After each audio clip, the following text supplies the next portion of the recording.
Hi, now we're going to talk a little bit about the multiples in your business and strategies to create the most value in your consumer products business.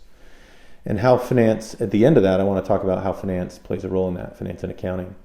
There are two major pieces of creating value in your business. First is the growth opportunity you create for your buyer. So here we're talking about how a buyer will see your business is what creates the value in your business and how many buyers see that value. So the first is the growth opportunity. The second is risk reduction. To start with growth opportunity, I'd say, simply put, that the brand you create and the following you create in your brand is what increases your multiple.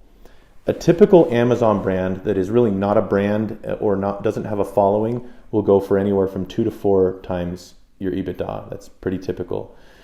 A direct-to-consumer products company that has a following, is growing, and is making a similar amount of money can go for anywhere from 4 to, honestly, up to 20x I've seen. And so why is that? It's because there's an opportunity for growth and an opportunity for owning that buyer and an opportunity to go into a scalable retail scenario. And that's what creates the multiple. So if you're creating a brand and a business and products that are circled around that brand and a following that brand, you're going to have a higher multiple.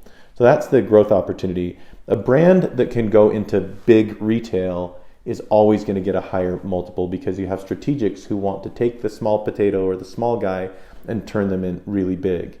And the only way to do that is if you have a brand and products that are aligned. I'm not going to talk too much more about that, but I do want to talk about risk reduction a little bit as well. And that includes, there's a couple of key pieces to risk reduction. First, age of the business. If you've been in business for a year, you're not going to sell for a high multiple at the end. 2 to 3 years is typically sufficient to create value. The second one is your diversification.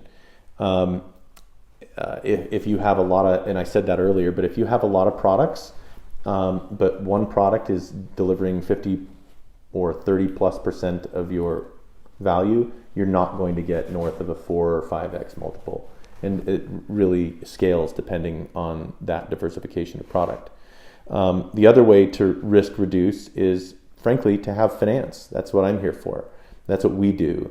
And that is that I've seen companies who could have sold for a 6x multiple on $1 million of EBITDA. They could have sold for $6 million. They sold for 4 simply because they didn't have good financials for the buyer to due diligence against. So the buyer has to do all the work themselves, and it's a nerve-wracking thing. And then the risk falls on the buyer. But if you take the risk on of taking good care of your financials and delivering to them something that is professional, not just tax-based, cash-based CPA financials, you will get a higher multiple for your business. A CFO speaking on behalf of your business creates a risk reduction for the buyer and also creates a multiple increase. And so those are some of the key considerations in creating value for your business.